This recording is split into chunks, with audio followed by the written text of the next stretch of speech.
Christelle Gillard, je suis inspectrice générale et je suis également responsable du pôle affaires juridiques contrôle de l'IGESR.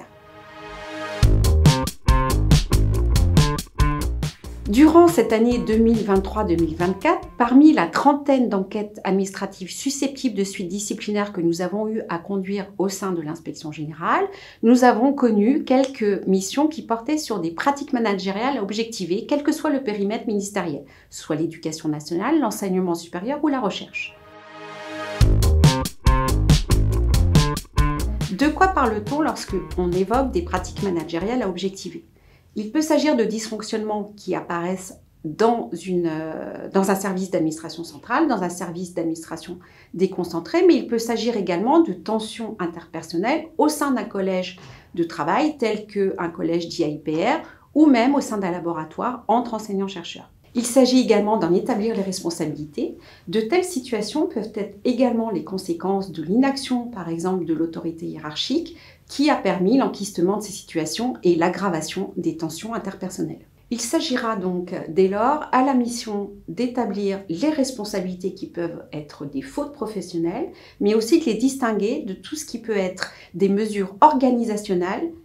à recommander au sein des établissements. L'objet d'une telle enquête est d'établir la matérialité des faits qui peuvent être du harcèlement moral dans un cas, ça peut être également des carences managériales dans d'autres cas, voire même du management inapproprié ou brutal. À la mission de distinguer ce qui relève effectivement d'une faute professionnelle, de simples mesures organisationnelles qui seront recommandées par la mission, mais également des mesures que nous appelons en considération de la personne et qui permettent de retirer des fonctions, voire même de proposer des mutations d'un agent dans l'intérêt du service et qui ne sont pas considérées comme des sanctions disciplinaires.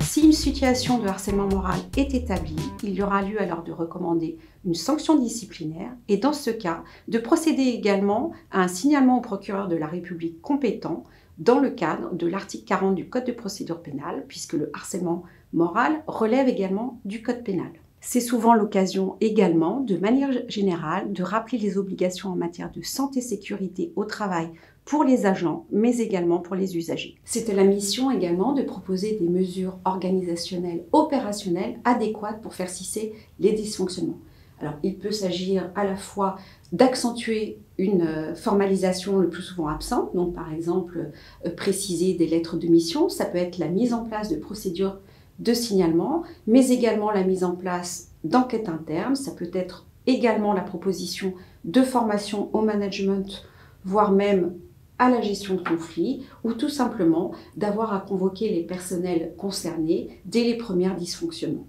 L'ensemble de ces recommandations ont pour objectif de rétablir un cadre propice pour des relations apaisées de travail.